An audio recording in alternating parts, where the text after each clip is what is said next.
আমরা যখন জাতীয় হৃদরোগ ইনস্টিটিউটে করোনারি কেয়ার ইউনিটে ডিউটি করি তখন কিন্তু প্রতি মিনিটেই প্রায় কিন্তু 1 থেকে 2 জন মানুষ কিন্তু হার্ট অ্যাটাকের কারণে মারা যায়। তাহলে এই যে হার্ট অ্যাটাকের পরিমাণ যে ব্যাপকভাবে বৃদ্ধি পেয়েছে গোটা বিশ্বব্যাপী, কি কারণে বৃদ্ধি পেয়েছে এবং কিভাবেই বা আমরা আগে থেকে জানতে পারবো যে আমাদের হার্টে ব্লক রয়েছে যেখান থেকে আমাদের হার্ট অ্যাটাক হতে পারে।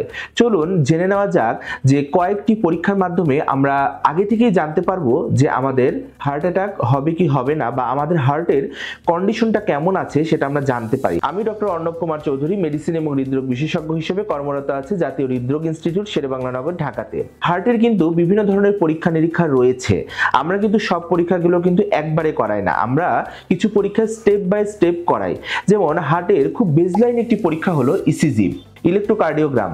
ইলেকট্রোকার্ডিওগ্রামে যদি আমরা কোনো সমস্যা পাই তাহলে পরবর্তীতে কিন্তু আমরা একটা পরীক্ষা করি যেটির নাম হলো ইকোকার্ডিওগ্রাফি বা সংক্ষেপে ইকো পরীক্ষা। এটির বিভিন্ন ধরন রয়েছে এবং পরবর্তীতে ইকোতে যদি আমাদের কোনো সমস্যা মনে হয়, হার্টের কোনো রক্তনালীতে যদি ব্লক আমরা সাসপেক্ট করি, পরবর্তীতে কিন্তু আমরা আরেকটি পরীক্ষা করাই যেটাকে বলা হয় এক্সারসাইজ টলারেন্স টেস্ট বা সংক্ষেপে ইটিটি পরীক্ষা, যেটা একটা ট্রেডমিলের ওপর দিয়ে আমরা একটা সুস্থ স্বাভাবিক মানুষকে হাঁটিয়ে পরীক্ষাটি করি এবং সেই সময় কিন্তু তার কন্টিনিউয়াস ইসিজি রেকর্ডিং হতে থাকে এবং তার স্ট্রেস বাড়ার সাথে সাথে বা চলার সাথে সাথে তার এক্সারসাইজের সাথে সাথে তার হার্টের কি ধরনের চেঞ্জ হচ্ছে সেটা কিন্তু আমরা রেকর্ড করে ধারণা করে বলে দিতে পারি যে তার হার্টে ব্লক আছে কি নেই।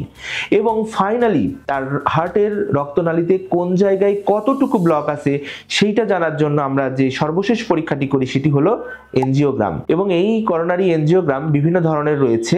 একটি রয়েছে নন ইনভেসিভ যেটাকে আমরা বলি সিটি করোনারি এনজিওগ্রাম এবং আরেকটি রয়েছে কনভেনশনাল ইনভেসিভ স্ট্যান্ডার্ড এনজিওগ্রাম। তো এই পরীক্ষাগুলোর মাধ্যমে, যে পরীক্ষাগুলোর নাম বললাম, এই 4টি পরীক্ষার মাধ্যমে আমরা কিন্তু হার্টের অবস্থা জানতে পারি। একটি হলো ইসিজি, দ্বিতীয়টি হলো ইকোকার্ডিওগ্রাম, 3 নম্বরটি হলো এক্সারসাইজ টলারেন্স টেস্ট সংক্ষেপে ইটিটি এবং 4 নম্বরটি হলো করোনারি এনজিওগ্রাম। সকলকে ধন্যবাদ।